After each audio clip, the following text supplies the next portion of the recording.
lovely introduction. I'm going to do two brief monologues, both about men at different times of their lives dealing with a change. I'll end with the end of the world, but first we'll have the yellow card. I think things between Sandra and me would have been okay if I'd only brought her the red cardigan. The yellow one I bought was lovely.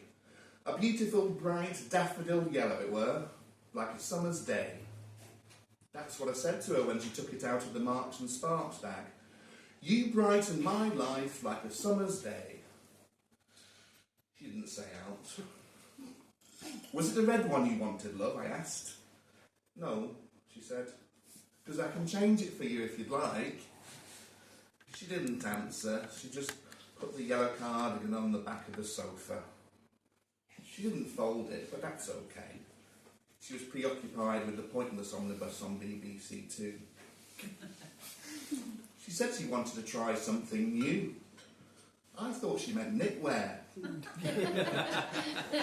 didn't realise she meant Dave from next door. Came as a bit of a shock. I'd come home early. I hadn't brought my lunch, so I came back to pick it up.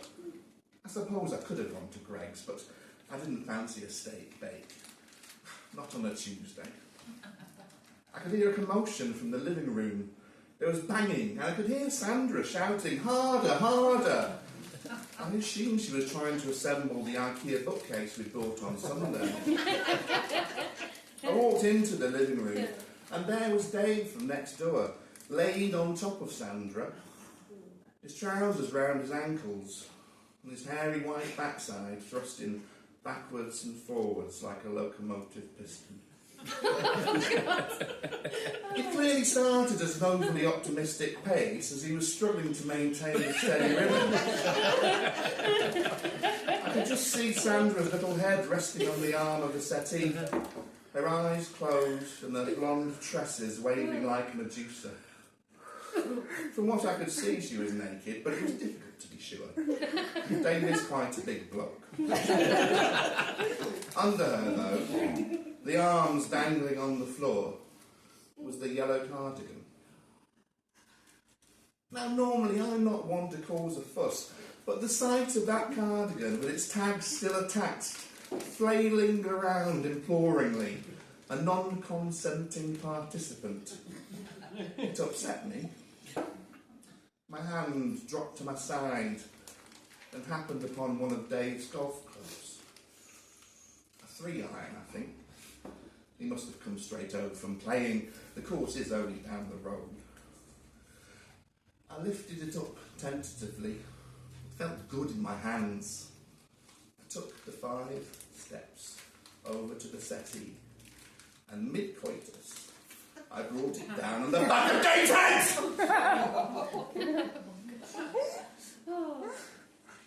The shaft snapped after maybe the 8th stroke. They can't have been the best quality. Sometimes it's prudent not to shop second hand. I looked down at the broken end. You couldn't fix that now. It was irreparable. I raised my gaze to Sandra. She was huddled by the table, covering herself with the cardigan. Only it wasn't yellow now. No. It was a deep shade of blood red. She was right. Red was better.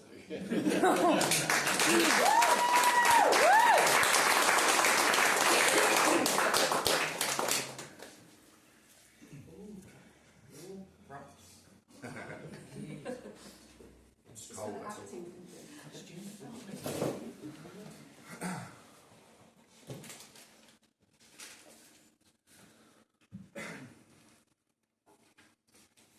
It was a week last Tuesday that God told me that the world was going to end. No, I'll tell a lie, it was Wednesday. When our Susan rang, I told her, God told me the world is going to end. She said, did he? I said, he did, in 2 weeks. She said, that's not much notice. Did he say how it was going to happen? I said no, but knowing him, it would probably be in a mysterious way. Susan humphed and went on to tell me about how Karen from work was going to Wales for the weekend, but wasn't taking her husband.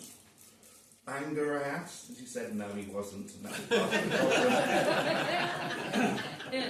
She's good to call me every day.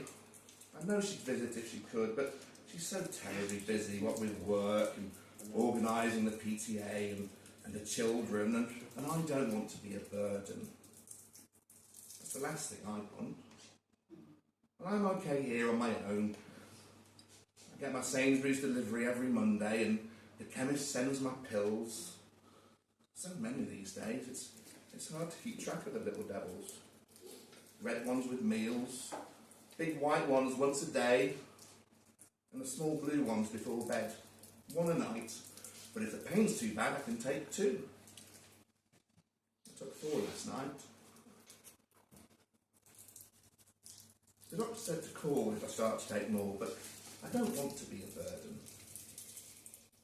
The vicar phoned yesterday. He rings me every week to check up on his flock. I told him not to worry about me. He said it was no trouble.